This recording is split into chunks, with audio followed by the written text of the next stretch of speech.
Good afternoon, everybody, and welcome to the third and final day of our business development workshops, which are all part of the 2025 BLDC Business Plan Competition presented by M&T Bank. Today, we're gathered for the Pitching Your Business Roundtable, featuring 3 past winners to discuss what it takes to win, from elevator speeches to full presentations, PowerPoints, social media, how to win, how to persuade investors. Just to recap, the 2025 BLDC EAP Business Plan Competition is presented by M&T Bank, organized by the Binghamton Local Development Corporation, the Entrepreneurial Assistance Center, based at SUNY Broome, along with Binghamton University's Koffman Southern Tier Incubator. The competition, which is the longest running in the Greater Binghamton area, seeks to cultivate local business development, promote the entrepreneurial spirit, raise awareness about EAP training, BLDC financing, and other community resources for small business growth. For more information or an entry form, please go to the city's website. Entries are due next Wednesday, April 2nd.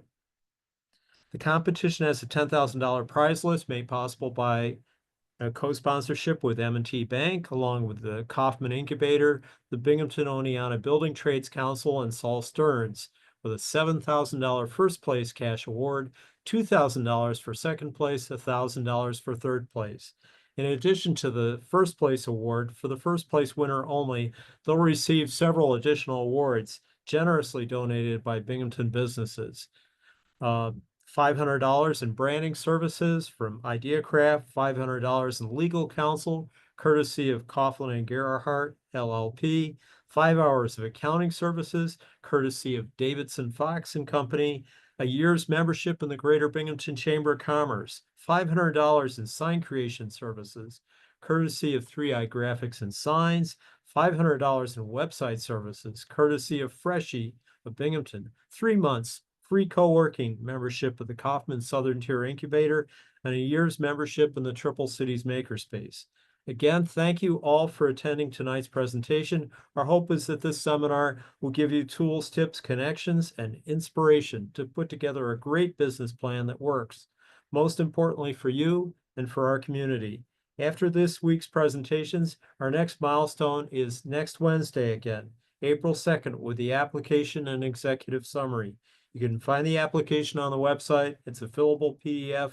We're a small office. Don't hesitate to give us a call if you have any questions or problems. Also, please don't hesitate to contact the Small Business Development Center located at the Koffman Incubator.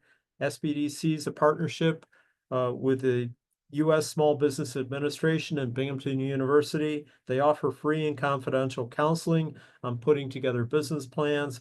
Call 607-777-4024. We'll post our speakers' presentations on the city website, as well as links for the video recording tonight's presentation. Tonight, we're joined by a panel of experts, royalty, people who've not only won the Binghamton Business Plan Competition, but are living the dream of growing businesses. One of the most positive, energetic entrepreneurs I have ever met with seemingly endless resourcefulness and a can-do attitude is Jacob Kumpan, the winner of the 2021 BLDC Business Plan Competition, co-founder, chief operating officer of Claw Industries, which turns landfill glass into a cement replacement additive for concrete called Pantheon. Founded in 2019, Claw Industries won the 2021 Business Plan Competition, purchased a production facility over on Binghamton's east side. Jacob has used business plan competitions and grants to raise over $1.6 million in non-dilutive funding, including grants from the EPA, Department of Energy, and New York State. He grew up in Shenango Forks, is a SUNY Broome alumni, holds a BS degree in mechanical engineering from Binghamton University. Numerous studies have shown that students who take ACT and SAT practice tests tend to score higher on actual exams. Regular practice builds confidence, improves test-taking strategies, and reinforces content knowledge during prep. It's like training for a marathon. You become better prepared for the big race. Laura Whitmore, the winner of the 2022 Business Plan Competition, owns Strategic Test Prep, a tutoring agency in downtown Binghamton. Her company's mission is to empower students to rewrite their futures, offering high-quality tutoring and SAT, ACT preparation. Following her success in the competition, Laura's expanded her team to include 6 tutors, each of whom scored over 1,500 on the SAT. Laura also developed Preply, a mobile app designed for the new digital SAT, which has gained considerable user acceptance. In her effort to support students with various backgrounds, she hosts a YouTube channel that provides free educational content. She holds a degree in psychology from the University of Notre Dame, dual degree in mathematics and adolescent education from SUNY Cortland. She's an active member of the Koffman Incubator, the Chamber of Commerce, and the National Test Prep Association. Lastly, but not the least, Ryan Christ. We all know text messaging is a fast, inexpensive, and effective way to contact someone about important things. These days, there are more and more people who never answer the phone or look at emails. The only way to get a hold of them is to text them. Ryan Christ is the co-owner of Civic Alert Systems, who is trying to get that message to cities and villages across New York State about communicating with their constituents. Ryan and his business partner, Jason Duda, were the first place winners of the 2024 BLDC Business Plan Competition with Civic Alert System, novel web application that enables local governments to communicate via mass text messages. Communicate things like when there's road closures, travel bans, or water main breaks. Text messaging is fast, inexpensive, more effective than direct mail, website, or social media posts. Ryan graduated from Union Endicott High School and Clarkson University with a BS degree in computer engineering, has over a decade of experience as a software engineer working in defense, aerospace, mobile applications, video technology, including real-time mobile and web applications for first responders. So, what I was thinking here was if each of you guys could just talk a little bit about you've been operating successful businesses for a few years now. Can each of you give me a little more detailed summary of what your business is about, where you're going with it, maybe what was the original problem the reason you put your business together? I can go ahead and start. Jacob? Yeah, so my cousin and I, Jack, started Claw Industries in 2019 when we were in college. And we actually had read about a lot of problems in the recycling industry, that glass wasn't recycled, and actually just toured some local facilities and learned about all the problems that the industry faces and how there's just a lot there that needs to be solved. That's kind of what got us going down the road to try to find an end use for all the wine bottles and beer bottles that currently just ends up in the landfill. We ended up making that into a material that goes into concrete. It's used in a lot of curb and sidewalk projects, both locally here in the city of Binghamton and by the New York State Department of Transportation. So really what we're doing at Claw is growing our capacity so that we can continue to produce material and then replicate these factories in other cities so that we can solve the waste glass problem permanently. Great. And how about Laura? Can you tell us a little bit of your origin story? Sure. Thanks, Joel. Hi, guys. I'm Laura Whitmore. I founded Strategic Test Prep in 2021. I was actually teaching locally at a public school, and it was the height of COVID. And tutoring was just in high demand. There was a lot of issues in the school system going remote and shutting down, and students started to experience large gaps in learning. And so I just kept getting lots of phone calls, and I feel like the business found me. I didn't really need to find the business. So it's just been an amazing journey. Winning the business plan competition in 2022 was the catalyst that propelled me and validated me to move forward full throttle with the business. That's when I actually put in my resignation letter with the school district I was working for, and I haven't looked back since. And I'm very, very grateful for everything that's transpired since then. My business became bigger than my dreams, and I thought I would be a local company, and we are global now. We actually have 11 tutors on the team, Oh, wow. and we're on pace for $1 million in revenue this year. So I'm really, really excited, and I owe a lot to the BLDC competition. If it wasn't for them, I'd probably still be a 7th grade math teacher.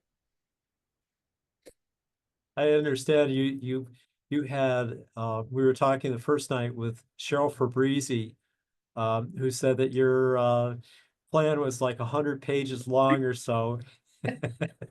Well, it's funny you mentioned that because Joel, I was literally just thinking I should dig up that old plan. I would love to take a look at it now and just see how far off we really were from the original plan. But I think it'll be fun. It'll be a nice walk down memory lane. Great. Ryan. All right. Hey, everybody. I'm Ryan Christ.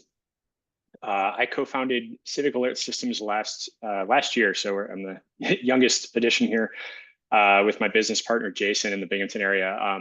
This was kind of born out of a lot of the more recent extreme weather events we've all observed pretty much all over the world. But I think closer to home, I think it was there were some like really terrible snowstorms in Buffalo like 2 or 3 years ago. And tragically, it did result in deaths. But I think one of the fallouts was just the inability for municipalities to communicate effectively with their residents and quickly during this time. So that was kind of the motivation for us to just take existing technologies and just try to put them together in a way that's appreciable by local governments.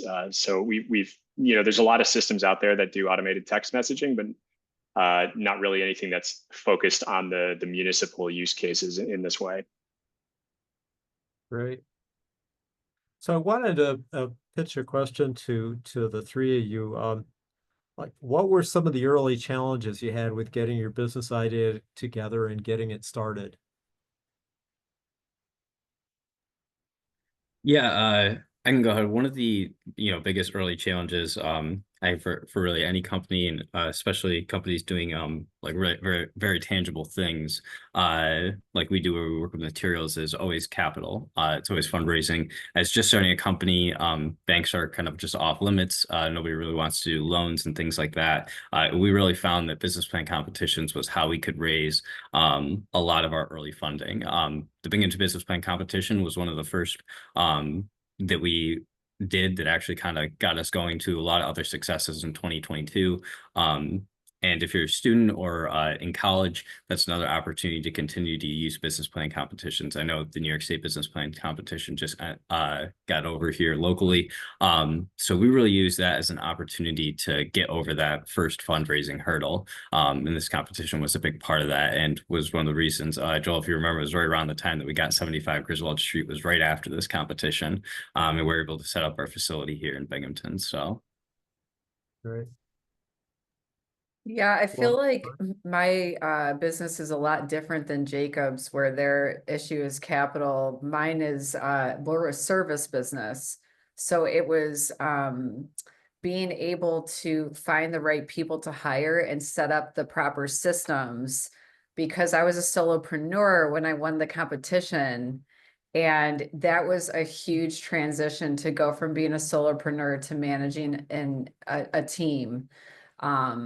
And I needed a lot of support. I sought out mentorship from many different people who own businesses. I joined different organizations. I even engaged in some coaching with other tutoring business owners, because it was a very, very scary step for me. And yeah, that was definitely the biggest challenge. Yeah, for Civic Alert, I think the challenges we faced were kind of twofold. I mean, obviously one component of it was just, building the technology in such a way that we have a robust and reliable system that can, scale to thousands of potential recipients. The other challenge that we faced is focused more on the customer acquisition side. We found that a lot of municipalities while our product is well received, they sometimes don't necessarily have space in their budget for something that's like recurring cost in nature like this. So we're working with a lot of municipalities on finding ways for them to get the funds for this via grants or other programs. So that's kind of something we've been learning and working through, is just fitting this into existing budgets for municipalities. Great. So, I think Jacob, I think you answered this. You know, the Binghamton Business Plan competition was your first competition. What was your biggest challenge with applying for getting ready for this competition, and you know, maybe what were some of the biggest rewards from doing it? Yeah, applying to this competition, one of the biggest things is that it forces you to think through the whole model and kind of every step. And the reality is you're not going to get it right. There's no right answers. What you're putting down on the paper will almost guarantee is going to be different when you actually get there. But the point is to think about it and kind of identify what your biggest roadblocks are going to be, and try to get a general direction of where you want to go. And putting together the entire application for this competition forces you to do that. It also allows you to get some real feedback on that, some outside perspectives, so that you can make adjustments as you start to go, or, you know, make those connections and then reach out to those people when, you know, you do hit those barriers, and see if they can offer any additional insight. So I think that's definitely one of the best things about this competition, is really kind of forcing you to sit down and look through that lens. Right. Laura, Ryan, anything further? Yeah, I guess I'll just kind of echo what Jacob said, is that you know, I guess historically I've always kind of focused on the engineering. I mean, that's kind of what I did. You know, it's my vocation, so to speak. So doing a business plan competition was kind of an opportunity for me to really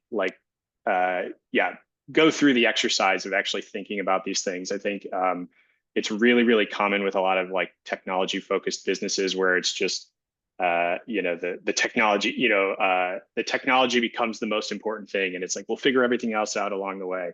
And it's not quite like the inverse of that, but it's definitely not. It's much more balanced. Like obviously the business mechanics is equally as important as the thing you're building. So for me, you know, kind of with an engineering background, that was definitely it was a good opportunity to go through that, and then the visibility exposure on the other side of the competition was certainly a benefit.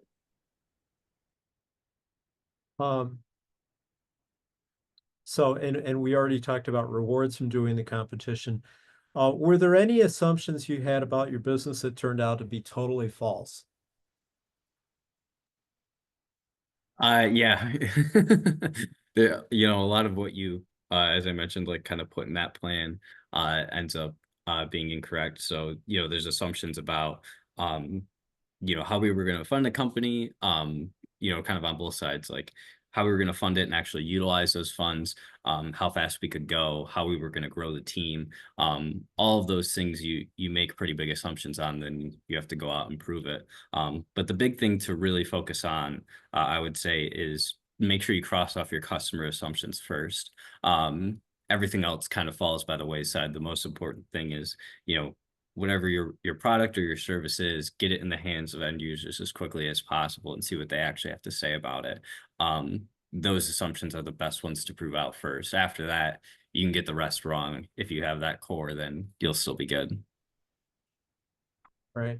And you've gotten your product in the hands of New York State DOT. Yep. Certainly, you started out initially with a partnership with the engineering office at the City of Binghamton. That's right. Curb and sidewalk program, and you're continuing to grow now, I think in the Syracuse area, right? Yeah, so when we started the company, we started with small projects, and in 2022, that was kind of like our breakout year. We got the City of Binghamton curb and sidewalk projects, and that really put Claw on the map.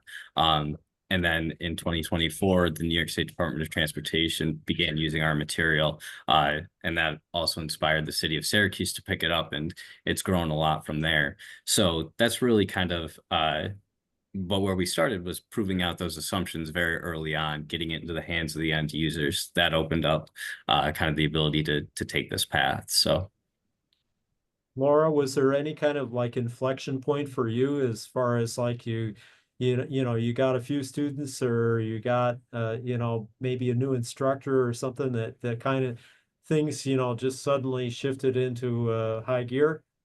Well, I thought we were going to be a local tutoring company and I was going to pound the pavement and go visit schools. And actually being a member of the Koffman Incubator, somebody there recommended I start a YouTube channel.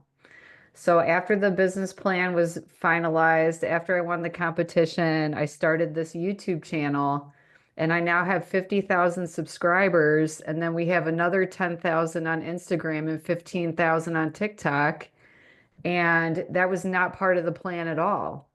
So it's just funny how things work. But yeah, no, I definitely just thought we would be local and I just had no idea. The one thing I would say that, just to add to the conversation that I had a tough time with when it comes to assumptions was the financial piece. I was racking my brain over what projections to put down, and it was really difficult to do when we were more like a concept and not like a real business. And I would just say if you're writing a business plan, please don't get too hung up on the details. And it'll be okay even if it's not accurate. I think I was putting so much pressure on myself to try to be accurate, but it's impossible to be accurate with financial projections, especially when you're new. So. Can't help it being a math teacher.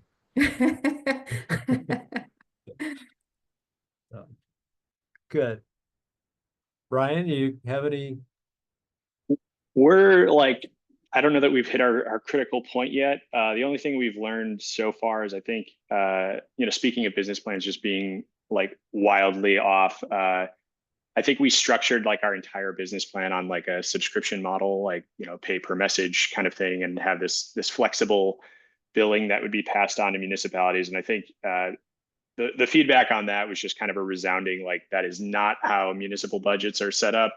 You need like concrete line items. So, you can't just be, we can't build a service that just has like a variable invoice sent to municipalities every month. So that really had to kind of make us sit down and rethink how this thing gets paid for. So. Right. That kind of answers my next question was, if you had to do something over again, what would it be and why? So I think you just answered that one. Yeah, for sure. I think don't try to sell a subscription to a municipality. Jacob, Laura, any thoughts there as far as, if you had to do it over? yeah, one of the things that we would definitely do over is we would start getting involved with the Koffman Incubator, specifically on the grant and business plan competition side, doing those early. We started really going into competitions when we had a pretty good concept of what we were doing, and some actual like kind of products and trials and things like that. And although that helped us, really getting started with that day one can make a big difference. I wouldn't do anything differently. Sorry to be that girl right now, but it took what it took, and this is the journey for me. And I have no regrets, and every single issue or adversity that was faced was a learning opportunity for me, and it got me to where I am right now. So I wouldn't do anything differently. So what would you tell this group of people here, some suggestions about entering the business plan competition? Any tips that you guys would pass along to them? Yeah, something that we learned doing a lot of competitions, specifically in terms of presentations or when you have to actually get up and talk about your business. The most important thing to do is to tell your story and really use that story to hook the judges into what you're talking about. That's really the most important thing you can bring to the competition. Like your story, how you got there, but really, what have you done to this point? Even if it is just a concept, how'd you come up with it? Who have you talked to about it? What industry are you in? Why could this be helpful? And what do you have to show for that? Just really telling the story of how you got to where you are today, however long that journey has been, is super important. That's really what separates people who win the competition. That's something that we found time and time again. Yeah, and you've got to be hungry for it. You've got to want it. And the passion is going to show, and you need to be prepared. So like I think that how hard you work on your presentation, people will see that. And if you're reaching out to people that are lending a hand, like I was like making inroads and connections with people that I met in these meetings and asking for help. And I think people just saw that like I was dead serious about my business and I wanted it more than everyone else that year. So you just have to like fight for it.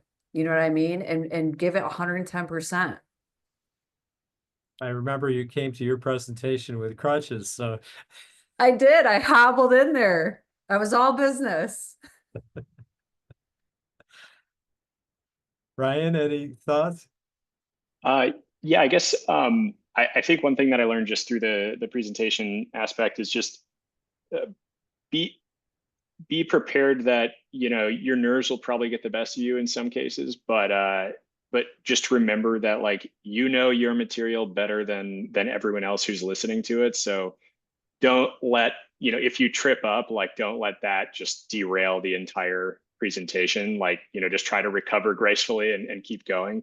Because you have the full amount of time. So even if you feel like you've gotten off to a rocky start, it's not necessarily the case. Right. Well, I wanted to open it up to the rest of you guys for some questions. Stephanie, Amy, Rashad, have any questions for our presenters? Well, I believe Laura, you've got a student or something, I think, coming up here shortly. So you were a short timer with us. So but I want to thank all three of you for being on. It's great having you. Very profound words. Good Thank you job. for having us. This is great. I appreciate doing it. And it's good to see new faces and people who Yeah. are, stepping up this year and about to do big things. I'm excited for you guys. So thank you Right. for having me. Yeah, and wow, 11 tutors and on your way to $1 million. Holy cow. I mean, it all started with this competition. So, that I'm just an example of what can happen for the rest of you guys that are just about to embark on this journey. It's exciting. Right. And I Yeah. remember also you won and you used all the services of our that were provided to the winner. Oh yeah, totally. And I Every still single do. one of them. I still do. I'm still with Davidson and Fox for accounting. I still use Koffman and Gerhardt as my attorneys. So it's been amazing because it's really built relationships with the local community Right. for us. So yeah. Yeah. Excellent. All right. Bye everybody. I got to scoot. Right. Thank you Thank you. though.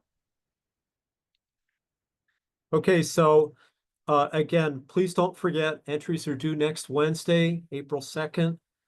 Thanks again to all our sponsors. Of course, to our presenters, Laura, Jacob, and Ryan. And also to our sponsors, M&T Bank, Koffman Southern Tier Incubator, Saul Stearns, Binghamton Oneonta Building Trades Council, SUNY Broome Entrepreneurial Assistance Center, Freshie Website Design, Davidson Fox CPAs, 3i Graphics and Signs, Coughlin and Gerhardt Attorneys, Greater Binghamton Chamber of Commerce, IdeaCraft, the Small Business Development Center at the Koffman Incubator, and the Triple Cities Makerspace. Thank you all, and good night. Thanks, Joel. Thanks, Joel.